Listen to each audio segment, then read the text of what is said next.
In today's video, you're gonna find a complete guide to starting Call of Dragon, how to optimize your progression, what hero to focus on, what faction to choose, the mistake that you should avoid, etc. First of all, when you are creating a new character, I do recommend that you are using the latest created kingdom. So you see here, the kingdom is already 1 day old, so I will not recommend you creating something here. You will instead wait for a brand new kingdom to be created. Here I'm going to create one so you see every steps and then my recommendation for every steps. But you see, potentially you can create something here, so you start the game and you try and learn, and then when a new kingdom is arriving, you create something that is fresh on a new kingdom. So the first thing that you will need is to select a faction. So you have the choice between the Spring Warden, the League of Order, and the Wildeburg. My point of view is that you should start with the League of Order for two reasons, especially if you are free to play. The League of Order is very good because it's going to provide you more tokens from Waldir, which is the best epic commander early on into the game. The second things that I really like with the League of Order is you get an increase of gathering speed, which is very useful if you are a free-to-play because you are going to rely on this. And last but not least, they are focusing on Magic Unique, because they have both the Vestal and the Celestial that are considered Magic Unique, and Magic Unit as a starter into the game is the best unit that you want to use for Season 1. So my recommendation as low spender or free to play is to play Waldir. If you are planning to whale, probably the Wildeburg is a better option for you because you're gonna get physical attack percentage bonus, and some of the units of the Wildeburg, they are increasing the damage of severely wound unit to the enemy and the one that you receive. So if you are waiting and you are planning to reach T5 very quickly, potentially the Wildeburg is a better option. But for most of the player, my recommendation is League of Order. So we finished, and then now we are entering the game. The recommendation I would say for building is you will always focus on your Hall of Order or the main building that you have.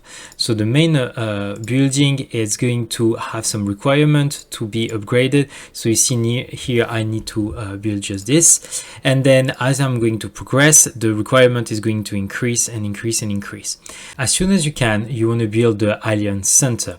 The Alliance Center will allow you to join guilds, and by doing so you will get a bonus that every time that someone is helping you is going to reduce the amount of time that the building is taking to be built.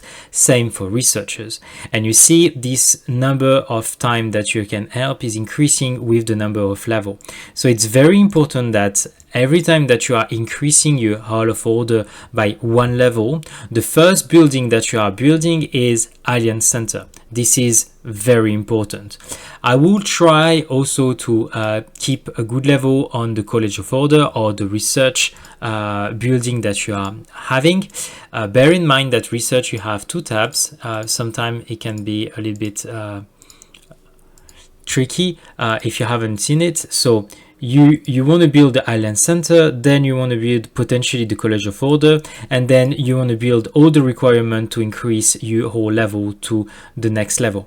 At the beginning, you are going to get a lot of speed ups. Don't sit on these speed ups. Use them, use them, use them. You want to build your power initially as quickly as possible, so you are seen as a strong player and you can enter stronger alliance. The stronger alliance you can get in Season 1 and the best you are going to be. You are going to be paired with players that are spending money, and if you are free to play, you are going to get a chest from here that are the chests that are from players that are spending money, which are going to give you more speed up, and this is going to snowball. So it's very important that at the beginning you spend as much time as possible building your power. If you are planning to start a new account, I would recommend that you are starting at some point when you know you are going to have a lot of playtime, so you can build this power, being strong, seen as a strong player, and join a stronger alliance that is going to help you develop further on. As you're starting into the game, if you decide that you want to put money into the game, which you don't have to, the first thing that I think is very important to unlock is the permanent worker recruitment, which will allow you to have 2 workers permanently into the game. If you don't unlock this, what you can do instead is that you can purchase this with gems. So it's going to actually cost you a little bit of gems, and then you get the second queue with those gems. Since we are talking about spending in this game, let's address right now the elephant in the room. Those kind of game, they are free to play, but if you want to advance fast, then you need to support the game. You don't have to do it, and I have run on Rise of Kingdom, which is a very similar game to this, a completely free-to-play account that reached T5, but it's true that if you want to go fast, then there is microtransaction everywhere. Now, if you don't want to spend money, that's completely okay. Whether you want to spend money or not, I think the next goal that you want to have is to unlock the VIP level 8, so you can unlock permanently the second research queue in the Hall of the College of Order. So when you don't have this, you can only research one thing, but when you have the VIP level 8, you can actually research 2 of the different research in parallel, which is basically doubling the research speed that you have. If you want to increase your VIP, you have multiple options. So the first one is you get some honor points like this that usually are from the rare chest that I was explaining from your alliance. If there is people in your alliance that are purchasing this, you will get potentially, you see some VIP point, and this is why being in a strong alliance is going to help you. The second option that you can have for the VIP is you are purchasing them with gems. So you're spending gems to purchase them.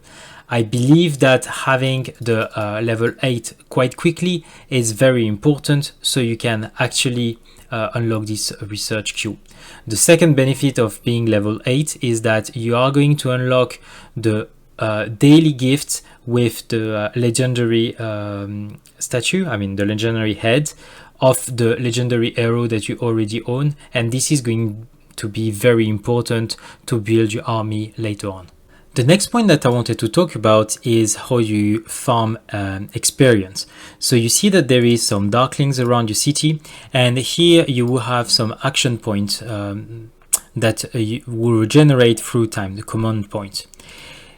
Every time that you are attacking a unit, you are going to use some of those command points, but you are going to get a reward from killing it. So if I am actually trying to kill this, what I will get when I kill it is some XP from my hero. Right now they are level max, so I'm not going to get any XP, but I'm also going to get some boost from the kill reward. So I'm going to get a bit of speed up, a bit of resources, and a little bit of artifact experience. So it's very important early on that you are farming all your CP out of it, so you don't waste out on those resources. That's also going to increase the power of your hero, which will make your life easier later on when you will need to fight in PvP. Gems are the premium currency to unlock your VIP, but there is a lot of way to get them, especially at the beginning. So if you are joining an alliance, I think you get 300 gems at the beginning. You are going to have some quests here that are going to provide you gems. You are going to be able to explore the fog around you, and you're gonna get some rewards that are also going to provide you gems. So there is some way to get gems initially. The more reliable one is the daily quest that you unlock a little bit later when you are like Town Hall level 7 or 8, and then they are providing you 100 gems per day. Another way is again through alliance. Being in a strong alliance, you get sometimes chests that are providing you gems. This is why I'm stretching it again. Being in a strong alliance in this game is really helping you out a lot. So let's move on to hero. So hero, if you are free to play, you start with Waldir. Waldir is an amazing hero, even for a little bit of for the spenders. It's providing you a lot of damage for the magic unique type, and if you want to have it, you will probably want to pair it with either Alwyn, which is the free-to-play version. And you also have a very, very strong hero, which is unlocked through gold keys, which is Velin. And I think Velin and Waldir, they go extremely well together. They both synergize very well. So Velin is unlocked through the tavern here, and it's unlocked through the gold chest. So every time that you are pulling a gold chest, you have a chance to get a hero, and then you can get a Waldir, a Velin as you are progressing through the tavern. All the heroes that you can get are here. You see that there is just 1% chance of getting a legendary hero, so you'll need some gold keys. But as soon as you unlock it, you'll be able to spend some crystal into it. The way we are building hero in Call of Dragon is very important. So when you have a hero that is level 1, you see that there is only the first skill that is unlocked. If I'm upgrading the first skill, I have 100% of chance that the first skill here is going to be boosted. As soon as I'm going to unlock the other skills, if I'm adding some heads, I will get 1 chance out of 2 to get this one chance out of 2 to get this one if I have 2. And then the more skills you unlock and the less chance for you to get what you want land on the right skill to be. So my recommendation for legendary hero, especially if you are free to play, is that you do not add some stars into your hero before the first skill is level 5, especially for Valdir. And for Velin, this is going to help you a lot. And the reason for that is because the first skill of the hero is always the one that are dealing the most damage. So you see here is doing some 1200 skill damage factor in an area, which is the biggest damage boost that this hero is going to provide you.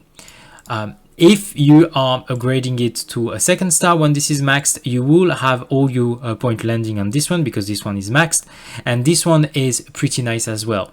But for Velin, my recommendation is you do 1, you max it, and then you unlock 2 and you don't unlock the 4th one, so you have chance to get the critical bonus and the defense, which is very nice. This one is okay, but it's not as good as the other one. So unlock just the 3 and max Velin. So the first thing that you want to do as your investment is you want to max Velin. This is very important. It's the best hero early on for free to play, but also for the spenders. Velin for spenders, he go very well with Lilia. And what you can do early on, that's what I was doing. Lilia, I was pairing here with Alwyn, so they synergize pretty well. And Waldir, I was pairing it with Velin. That was the 2 March that I was using early on. I just mentioned pairing hero, but I will explain a little bit more on this. So actually, when you have a hero that is level 1, it can be used alone. And when you are increasing the level and the stars of your hero, you can actually pair him with a 2nd hero. So you get the main hero and you get the deputy hero. So the talent points on only the main hero are going to be counted, and I'm going to talk about talent point just after. But you get both the skills from the main hero and the deputy hero that are going to be accounted. So what is interesting is that some of those stats, they stacks. So here you see that I have a full march that is focusing on Vestal, meaning the magical unit, and both of those stats, they are adding up.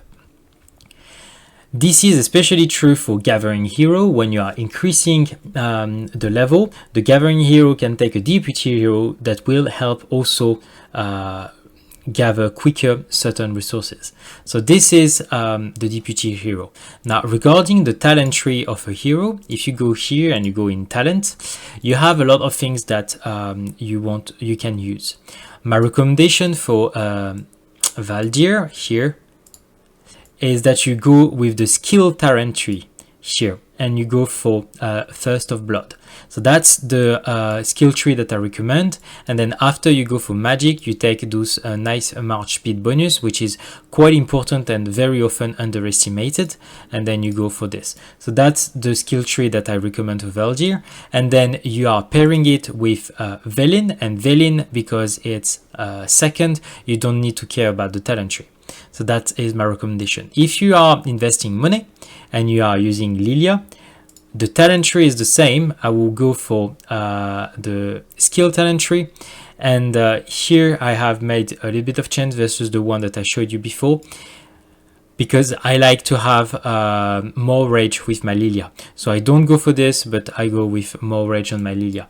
And that's the talent tree that I recommend for Lilia. And you pair it with even Alwyn if you want to have double march of caster, or you can pair it with Velin if you just want to have one very strong march. The next point that I want to mention is quickly touch base on the artifact and the pets of the hero. So if you take any hero, let's take like this one, you see that you have two slots here that are artifact and pet. So the artifact, you have a lot of different artifacts, and what is very important is that what you have here is matching the type of unit that your hero has. So at the beginning, you are going to focus on the epic and rare artifacts, and then eventually you're going to unlock the legendary artifact through the tavern. The artifacts are like the golden chest. You get one free pull per day, and you have a chance to get an artifact that is high quality here. You have a little bit of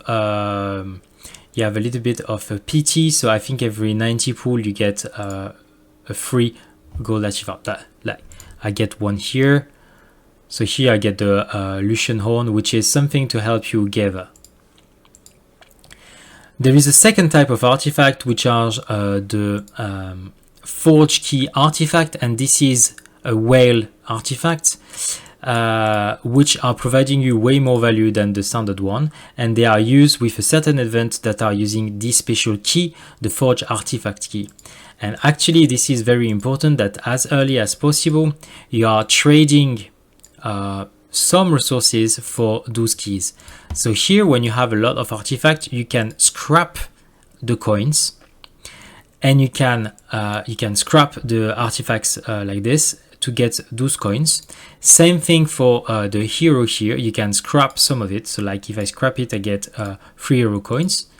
And then after, you can trade those hero coins for those things that reset every week, and you can trade the artifact coins for those things. So my recommendation is really that you are taking the 5 forge key per week here, and then you are taking the legendary medal. This is going to be useful. Another thing that you can consider is the gold key, but I think the legendary medal are a little bit better on the long run than the gold key. The best artifact that you can look for free-to-play player is the Phoenix Eyes, that is boosting the damage and is dealing a large circle, which is going to deal damage to the unit within the circle. So this is the best in slot.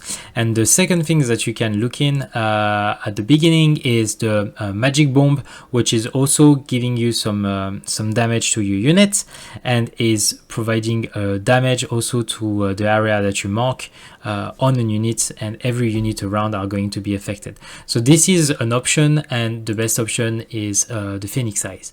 If you are spending and you are using Lilia, by far the best artifact is the Terrifying Inferno, that is going to passively boost the damage of Lilia every time that she is scorching an enemy, and this is going to be good, but also the activation is extremely strong. So this is the best in slot for season 1 artifact on Lilia. My final recommendation is probably the most important, is going to be focusing on one certain troop. So you are not going to be able to have amazing hero for every troop type, especially if you are free to play. So you need to focus one troop, and you need to build a lot of this troop versus the others. What does that mean? That means that every time that you have speed up, what you want is to use only one kind of troop. So if you are free to play, my recommendation is that you go very heavy on magic unit, and every time that you have speed up, you boost magic unit or you boost your celestial that are also magic unit and have more stats than these ones. But you really focus on one type. So when you are fighting, you are not running low in one type of troop, the one that you are using. The rest, you keep working on it, but you don't use speed up on them. You really want to use all your speed up on a single type of unit. And that will ease your life dramatically, because now you don't care about the other type of hero. You just want to care about the one that are for your type of unit that you are running. So you don't want to invest in everything. You see, like, I have played a lot of time, but there is a lot of hero that I don't have. And why I don't have those hero, and some of them, they are really amazing. Like, I can tell you, like Cindrian and Freygar, when they've been out, they were absolutely monsters. But the reason I'm not running them, same thing for Margaret, is because they are archer, and I cannot focus on having a lot of archer, having amazing hero on archer, and same for infantry, and same for everything. So my choice for my account is I focus on Vestal, so magic unit. And you see, if you're looking at my troops, I have 600,000 of T5 ballista, 400,000 of knights, but I have 2 million of magic unit, and I have 1.3 million of celestial. So my account is heavily focused on mage and swordsman. I'm running three marches of mage. That's why I have so much mages. 1 march of infantry, and then I'm filling it with a little bit of archer, but this is just a filler. What I play is infantry and I play mages. So I want to have both of those type. The rest, it's not as important. And later on, you get some event that will allow you to transform certain troops into others. What I do is that I switch my knight or I switch my ballista for those troop types that are bringing more value to me than those ones. So that's one of my intakes that is the most important. If you want to succeed in that game and have fun, you need to build a lot of the troop that you want to use and not spreading too thin into a lot of things. This is true for heroes, this is true for troop, it's true for a lot of things. You need to focus on something, have a clear game plan and stick to it. If you spread too thin, then your troop and your account is going to be extremely difficult to have a good value. That's all I had for you today. If this video will help you, please consider subscribing to my channel. You can also share it with your guild member if you think that is going to be helpful for them. Thanks for watching, and I see you on the next video.